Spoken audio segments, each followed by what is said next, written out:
Tonight, a decades-long homicide investigation is one step closer to being solved thanks to advanced technology and DNA evidence. That's where we start tonight. Thank you for joining us. I'm Brooke Ludington. And I'm Molly Pat. Shauna Beth Garber has now been identified as the victim of a gruesome murder that happened on December 2nd, 1990, when she was just 22 years old.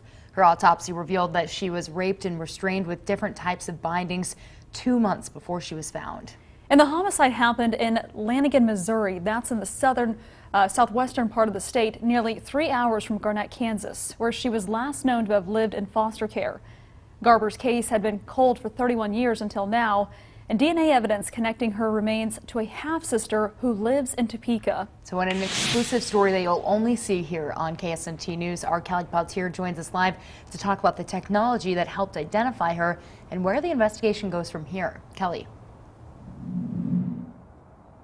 Brooke, Molly, a swab done by the Topeka Police Department was the final missing piece that officials working this case needed to help identify Shauna Beth Garber.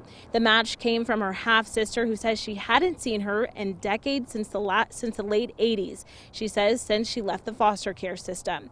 Tonight, investigators are working to bring even more closure to the family by finding out exactly what happened to her and who's responsible.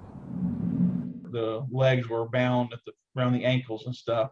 An image that's played in the McDonald County Sheriff's minds for 31 years. The remains of a woman found back in 1990, severely decomposed and dumped by an abandoned house in Missouri. So decomposed, investigators named her Grace Doe. Told her to be by the grace of God that she finds out who this was. A gruesome death with no one to notify, no one to hold responsible. One step closer to being solved tonight. They called me earlier this week and said, hey, it's a match for a half-sibling. A match made by the Texas company Othram that specializes in forensics. They help law enforcement agencies across the country with cases like Grace Doe. Who a person is, or who a perpetrator of crime is, or whatever ID we're looking for. Detectives worked with a facial reconstruction expert to create an image of what she might have looked like. But after countless tips, that led them nowhere.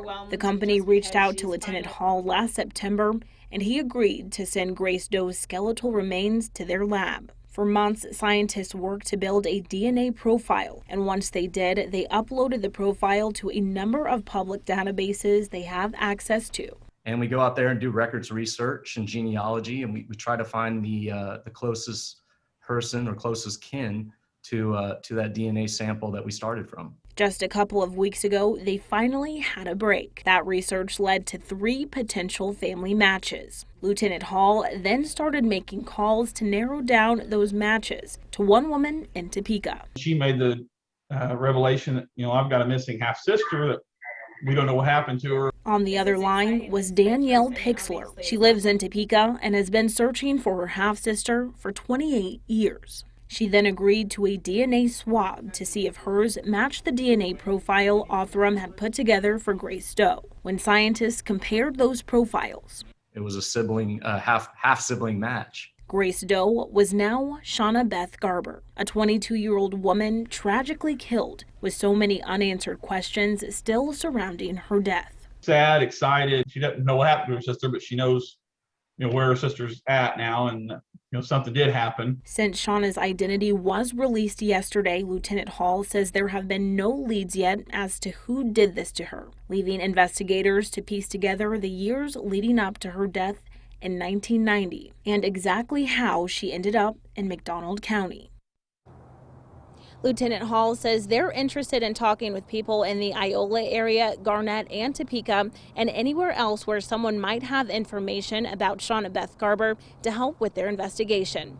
Reporting live in downtown Topeka, covering local news that matters, Kelly Peltier, KSNT News. All right, thank you, Kelly. A truly unbelievable case, but hopefully justice and answers for that family soon.